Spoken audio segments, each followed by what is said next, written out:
की गूंजती हुई आवाजों के बीच एक महिला कमर तक पानी में डूबी एक शिशु को अपने सिर के ऊपर उठाए बहती जा रही थी। पानी की तेज धार उसे बहा ले जा रही थी, लेकिन उसकी आंखों में डर नहीं था। थी तो बस दृढ़ता, समर्पण और ममता। वह बार बार भगवान शिव की ओर देखती, जैसे कोई आशीर्वाद मांग रही हो। उसके होंठ कांप रहे थे, शरीर थक चुका था, लेकिन उसने हार नहीं मानी। यह महिला कोई साधारण स्त्री नहीं थी। उसकी आंखों में इतिहास की अनकही कहानियां थीं, और उसके हाथों में जिस शिशु को वह थामे हुए थी, वह था भविष्य का इतिहास। झरने के नीचे मछुआरों की एक टोली थी। जैसे ही उन्होंने उस स्त्री को देखा, दौड़ पड़े। वह स्त्री पत्थरों से टकराती हुई अंततः पानी में समा गई, लेकिन आखिरी पल तक उसने शिशु को पानी से ऊपर थामे रखा। मछुआरे उसे बचा ना सके, लेकिन बच्चे को उन्होंने बाहर निकाल लिया। जिंदगी की कीमत क्या होती है, ये आज समझ आया, एक बुजुर्ग मछुआरे ने कहा। ये बच्चा किसी बड़े भाग्य के साथ आया है। बच्चा मछुआरे के परिवार में पला बढ़ा और उसे नाम मिला शिवा। बाल्यकाल से ही शिवा में कुछ असाधारण था। वह साधारण बालकों की तरह नहीं था। जब बच्चे रेत के महल बनाते थे, शिवा झरनों पर चढ़ने की कोशिश करता। जब बच्चे लकड़ी के खिलौनों से खेलते, शिवा भारी पत्थरों को उठाने का प्रयास करता। उसकी माँ, जो अब उसे गोद लेकर पाली थी, बार बार उसे रोका करती। शिवा, झरनों के पास मत जाना, मौत वहीं छुपी बैठी है। लेकिन शिवा को जैसे उस ऊंचाई से कोई खिंचाव था, एक पुकार जो उसकी आत्मा को गहराई से बुला रही थी। वह बार बार वही कोशिश करता, ऊंचे झरने को पार करने की। कई बार गिरा, कई बार चोट लगी, लेकिन वह रुका नहीं।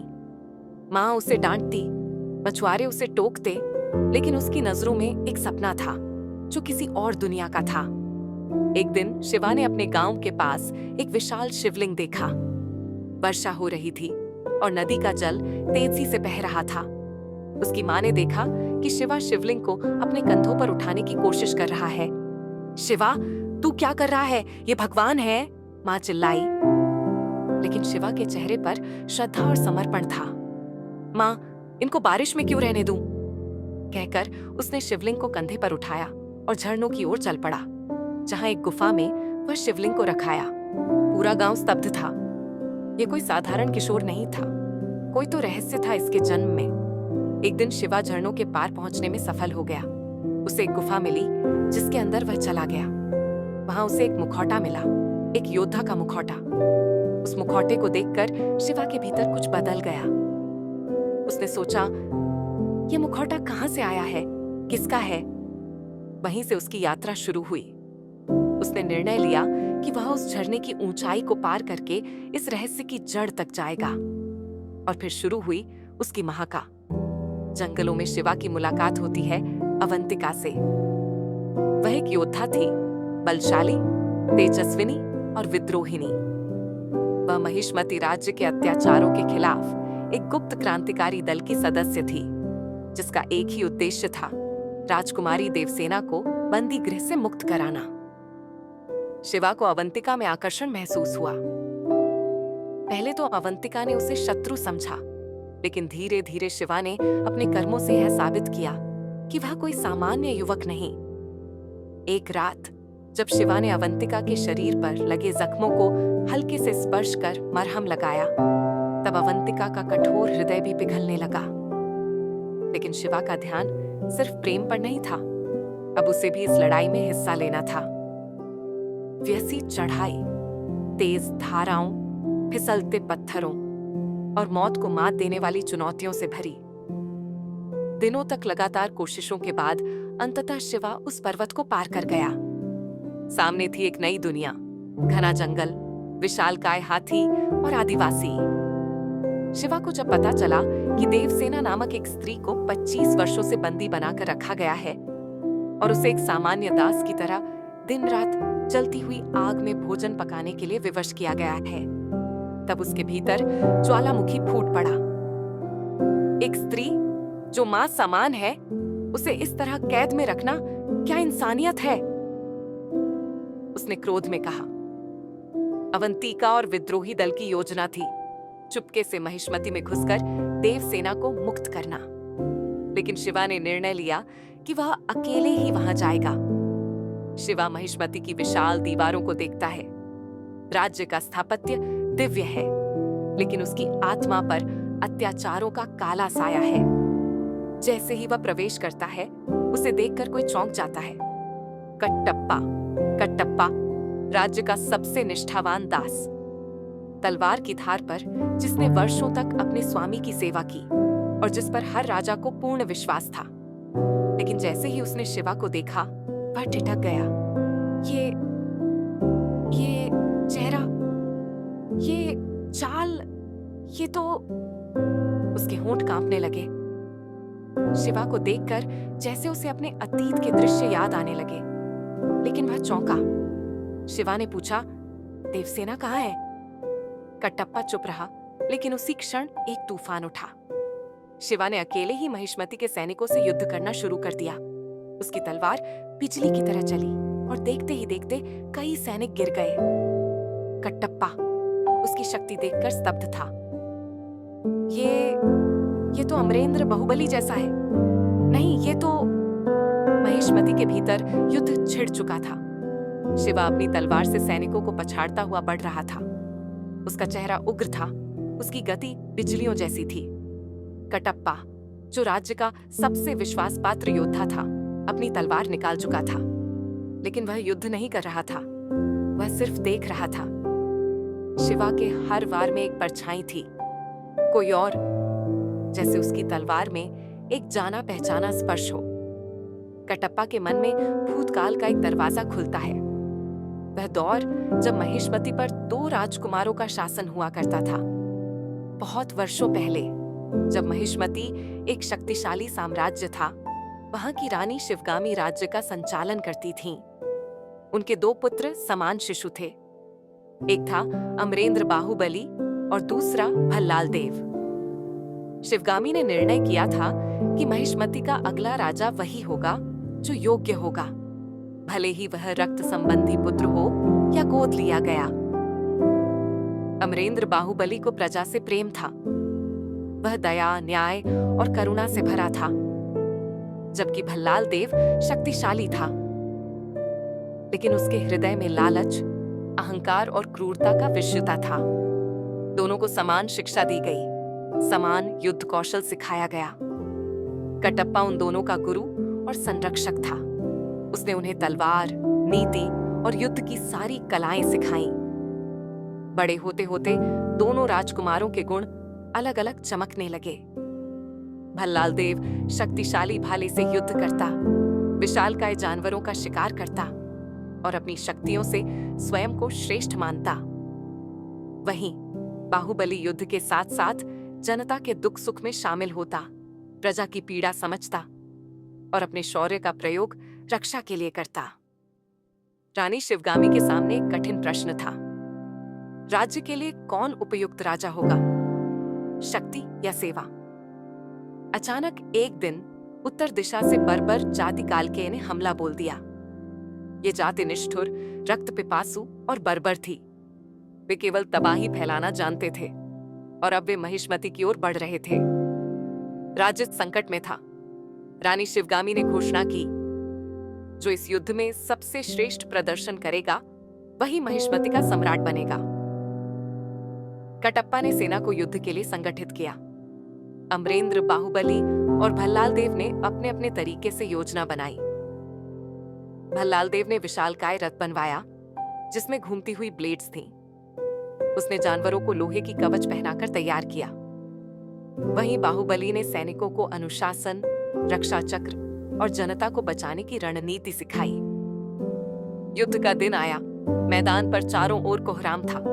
कालकेयों की सेना किसी बाढ़ जैसी टूट पड़ी। उनके नेता ने घोषणा की, हर एक महिष्मतिवासी को या तो मरो या गुलाम बनो। बाहुबली ने युद्ध भूमि में प्रवेश किया। उसके पीछे हजारों सैनिक थे, लेकिन उसकी तलवार सबसे तेज थी। वह एक ही वार में कई शत्रुओं को परास्त कर रहा था। जहां भी जनता संकट में थी, वह वहां पहुंच रहा था। एक दृश्य ऐसा आया जहां एक महिला को कालकियों ने घेर लिया था। बाहुबली ने उसके सामने अपने शरीर को ढाल बना लिया। उसी समय उसने अपनी तलवार हवा में घुमाई और सभी कालकेयों को मार गिराया। वहीं भल्लाल देव युद्ध में व्यस्त था, लेकिन उसका ध्यान सिर्फ शत्रुओं के सिर काटने में था। उसे अपनी शक्ति दिखानी थी। अब दोनों राजकुमार तैयार थे अपने भाग्य की सबसे बड़ी परीक्षा के लिए। युद्ध का एक ऐसा पल आया जहां कालकेयों का नेता सीधे महिष्मति की ओर बढ़ रहा था। अगर वह दीवार तक पहुंच जाता तो साम्राज्य नष्ट हो सकता था। भल्लाल देव ने उस पर प्रहार करने का प्रयास किया, लेकिन उसकी गति धीमी थी। तभी बाहुबली अपनी पूरी शक्ति लगाकर दौड़ पड़ा। उसने कालकेयों के राजा को अपनी तलवार से धरती पर गिरा दिया। उसकी इस वीरता ने पूरे युद्ध का पलड़ा पलट दिया। रानी शिवगामी ने युद्ध के बाद घोषणा की, राज्य के भावी सम्राट होंगे अमरेंद्र बाहुबली। पूरा राज्य जयकारों से गूंज उठा। लेकिन भल्लाल देव के हृदय में आग जल चुकी थी। उसकी मां शिवगामी ने ही उसे अपदस्थ कर दिया था। अब वह प्रतिशोध के मार्ग पर था। कटप्पा आज भी उस पल को याद करता है। उसने शिवा को देखा और पहचान लिया, ये तो अमरेंद्र बाहुबली का पुत्र है। और उसी क्षण शिवा का हाथ देवसेना की जंजीरों को तोड़ने के लिए उठता है। महिष्मति का बाहरी वैभव भले ही शक्तिशाली हो, लेकिन उसके सिंहासन के पीछे एक दीर्घकालिक अन्याय बंदी पड़ा था, देवसेना। वह एक समय की रानी थी, राज्य की सबसे विदुषी, साहसी और धर्मपरायण स्त्री। पर अब उसे वर्षों से जंजीरों में बांधकर एक आम कैदी की तरह रखा गया था। उसके पास एक ही काम था, महिष्मति की रसोई में आग जलाना, और वह भी खुले आकाश के नीचे। हर दिन जलती हुई लकड़ियों के बीच तपती धूप में उसे भोजन पकाने के लिए विवश किया जाता था। और हर दिन वह एक ही दिशा में ताकती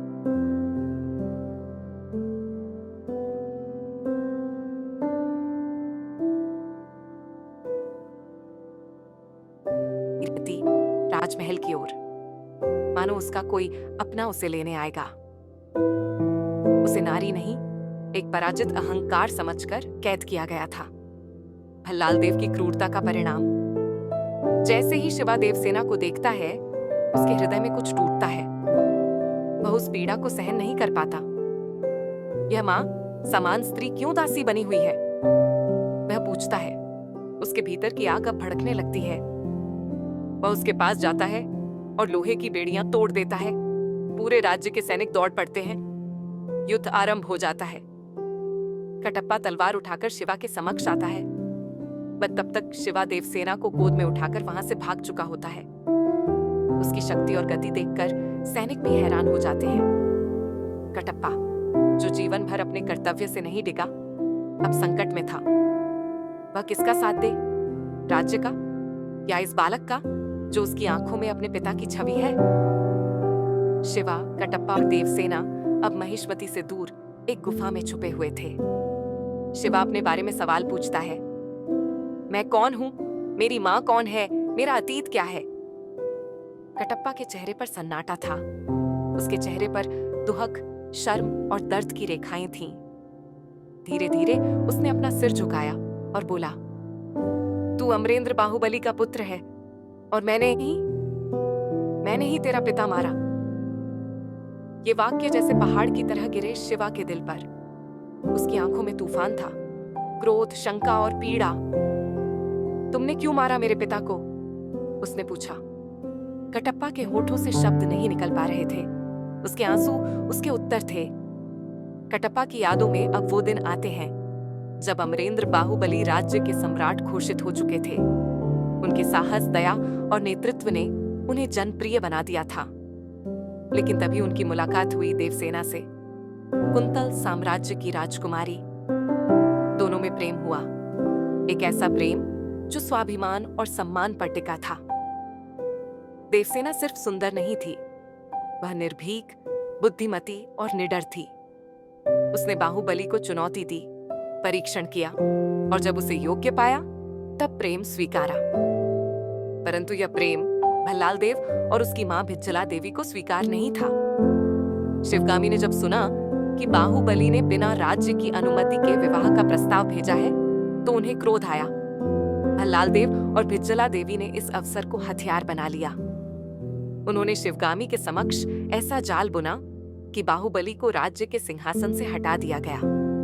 उनकी जगह भल्लाल देव को राजा बना दिया गया और अमरेंद्र बाहुबली को सिर्फ सेनापति घोषित कर दिया गया। बाहुबली को राज्य नहीं चाहिए था, उसे अपनी जनता चाहिए थी। वह मुस्कुराया और बोला, अगर प्रजा के दिलों में जगह है तो राज्य का क्या मूल्य। भल्लाल देव को बाहुबली का सम्मान सहन नहीं हुआ। जनता अब भी बाहुबली को राजा समझती थी। भल्लाल देव को भय था कि वह कभी भी पुनः शक्ति में लौट सकता है। भिज्जला देवी ने एक षड्यंत्र रचा। कटप्पा से कहा गया कि राज्य का आदेश है, बाहुबली को मारो। कटप्पा जो राज्य का दास था, आदेश के विरुद्ध नहीं जा सकता था। उसे नहीं पता था कि आदेश क्यों है, बस उसका धर्म था आज्ञा का पालन। और फिर एक अंधेरी रात, जब बाहुबली युद्ध से लौट रहा था, कटप्पा ने अपनी तलवार उसके शरीर में भोंक दी। कटप्पा के हाथों जब तलवार चली, तब अमरेंद्र बाहुबली ने मुड़कर देखा। उसकी आंखों में विश्वास था, कटप्पा के प्रति प्रेम था, विश्वासघात का कोई भय नहीं। वह बोला, कटप्पा तुम, और फिर वह जमीन पर गिर पड़ा। कटप्पा रो पड़ा। उसने छाती पीट पीट कर रोया, मैंने अपने स्वामी को मारा, मैंने अपने बेटे के समान राजा को मारा।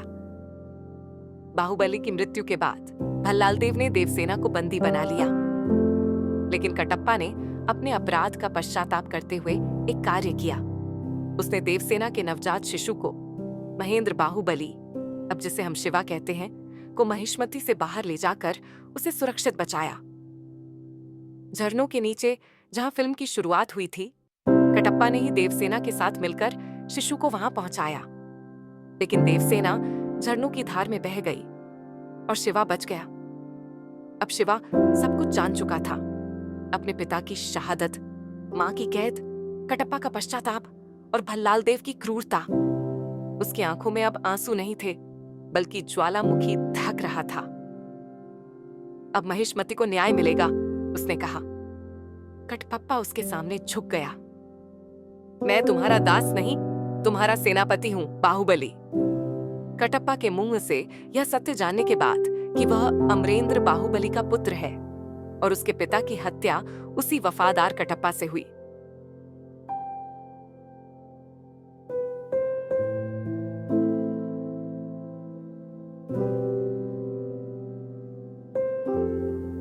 शिवा की पहचान पूरी तरह बदल चुकी थी।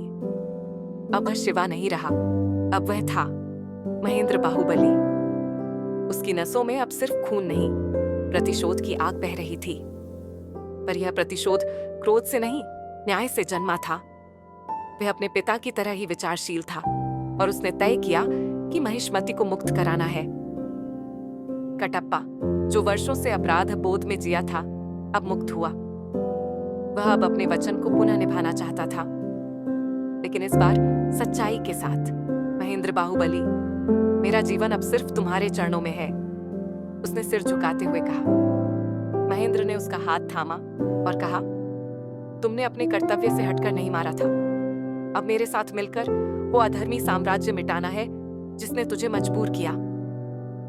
वर्षों की पीड़ा सहन करने के बाद देवसेना अब अपने पुत्र को देख रही थी।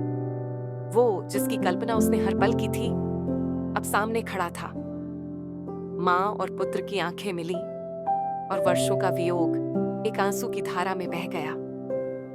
देवसेना ने बताया कि कैसे उसे कैद में रखा गया, कैसे उसे हर रोज अपमान सहना पड़ा और कैसे वह एक मां होकर भी अपने बच्चे को छू नहीं पाई। महेंद्र ने उसकी हथेलियां थामी और कहा, अब एक एक अन्याय का बदला होगा मां। महेंद्र, कटप्पा और देवसेना ने जंगलों में एक गुप्त सेना बनाना शुरू किया। वे उन सभी को एकत्र करने लगे जो कभी अमरेंद्र बाहुबली के अनुयायी थे। कई वृद्ध योद्धा जो कभी हार मान चुके थे, अब अपने राजा के पुत्र के आगमन से फिर जाग उठे। युवाओं में नई लहर दौड़ गई। कटप्पा ने फिर तलवार उठाई और प्रशिक्षण देना शुरू किया।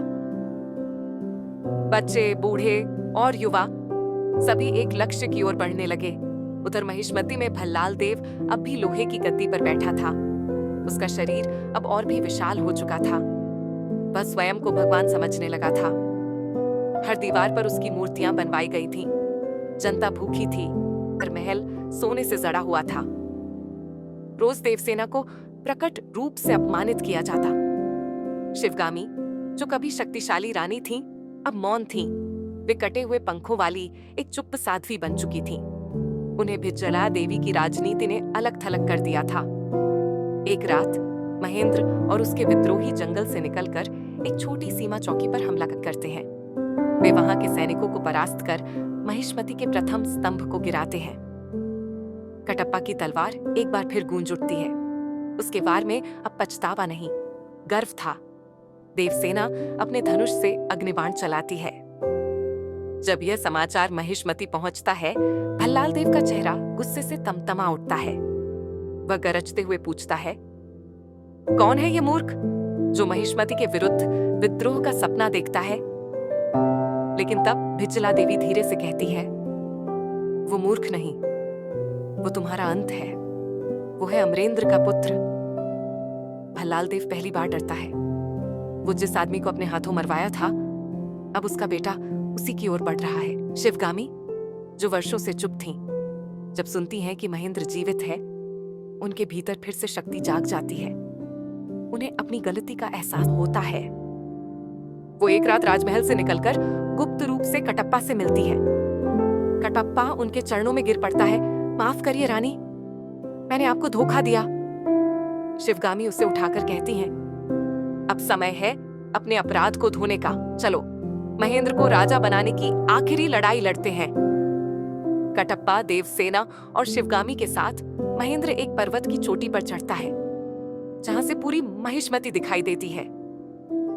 वह वहां खड़ा होकर गरजते हुए घोषणा करता है, मैं हूं महेंद्र बाहुबली, अमरेंद्र का पुत्र।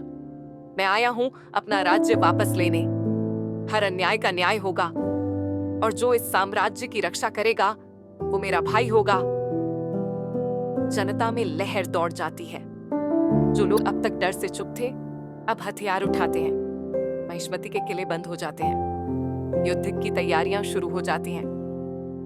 भल्लाल देव ने अब तक सबसे भयानक अस्त्र तैयार किया है, एक लौह सिंहासन, जिसे चलाकर वह युद्ध में जाता है। उसका रथ अब जानवर नहीं, गुलाम मनुष्य खींचते हैं। महेंद्र बाहुबली की हुंकार अब पूरे राज्य में फैल चुकी थी।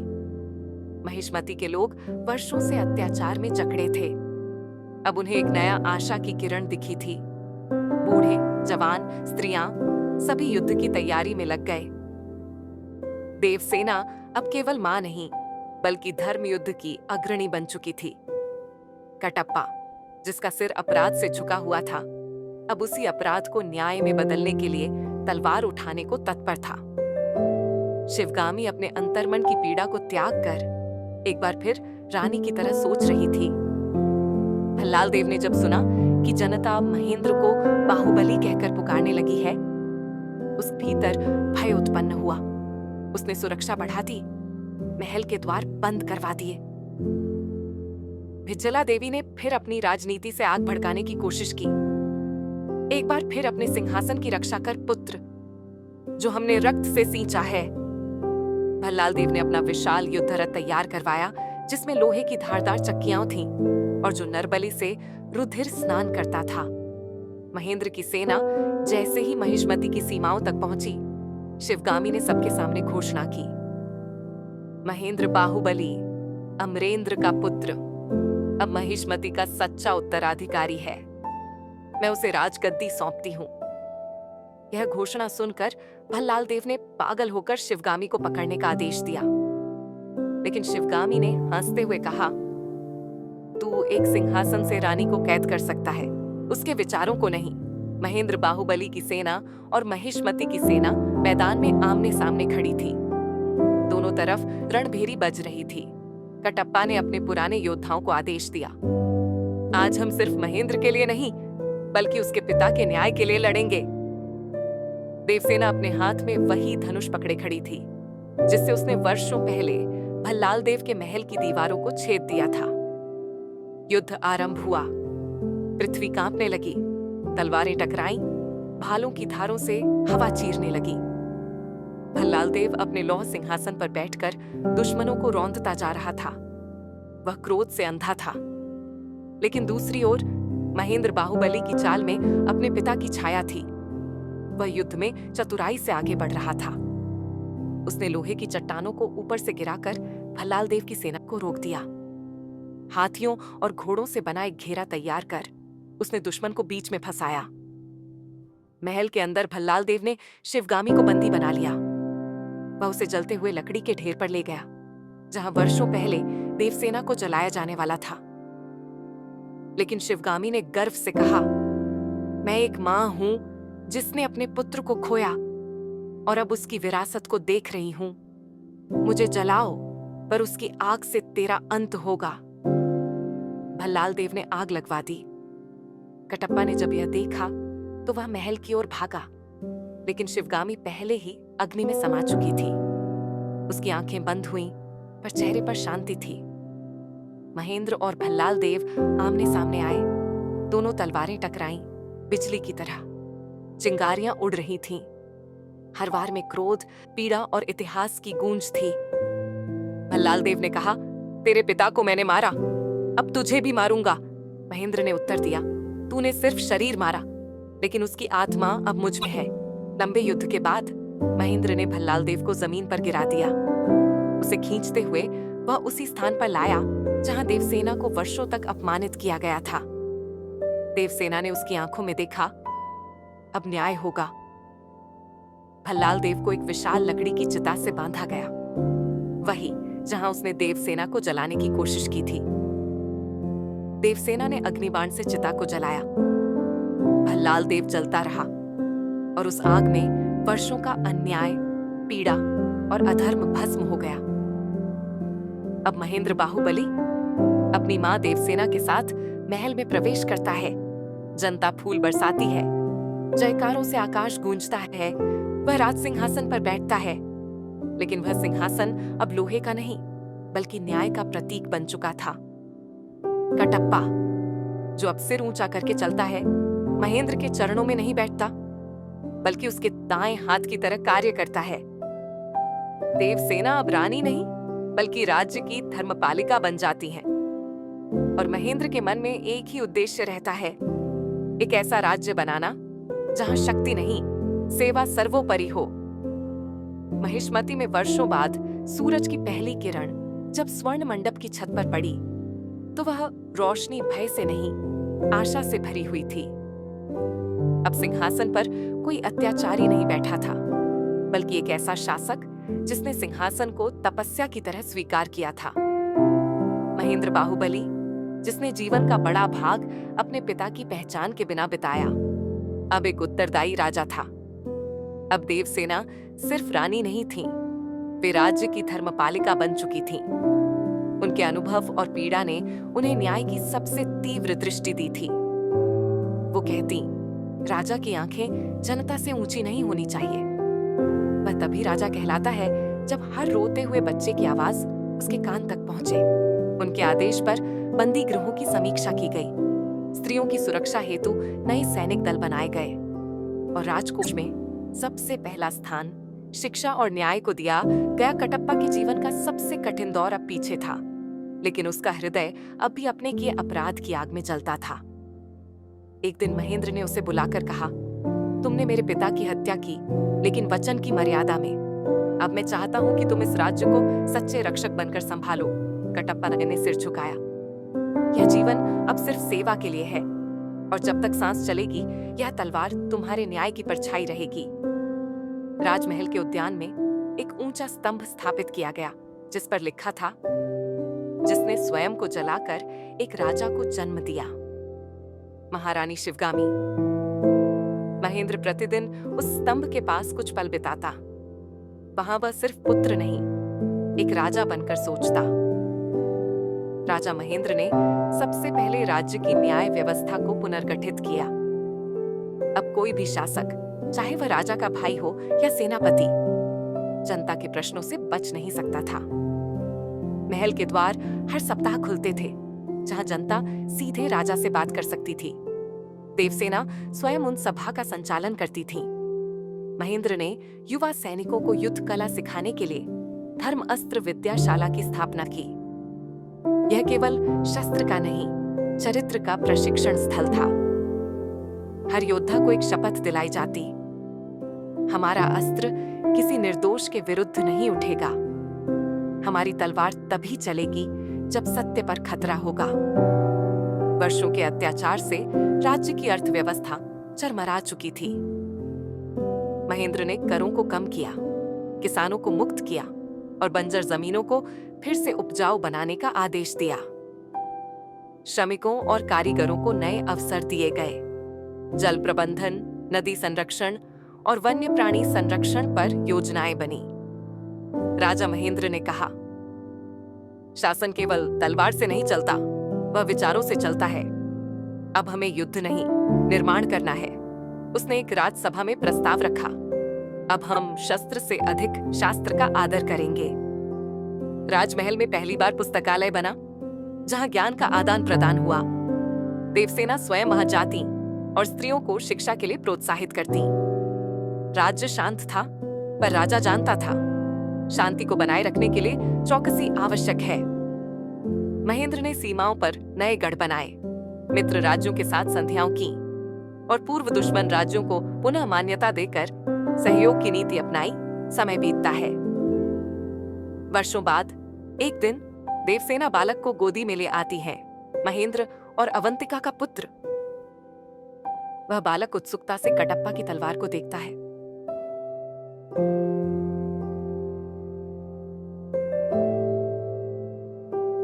मित्र राज्यों के साथ संधियां की और पूर्व दुश्मन राज्यों को पुनः मान्यता देकर सहयोग की नीति अपनाई। समय बीतता है। वर्षों बाद एक दिन देवसेना बालक को गोदी में ले आती है, महेंद्र और अवंतिका का पुत्र। वह बालक उत्सुकता से कटप्पा की तलवार को देखता है। कटप्पा मुस्कुराकर कहता है, कभी तुम्हारे दादा ने इसे थामा था, फिर तुम्हारे पिता ने। क्या तुम तैयार हो इसे पकड़ने के लिए? महेंद्र हंसता है, नहीं कटप्पा, अब यह तलवार नहीं, कलम पकड़ेगा। यही मेरी असली विजय है।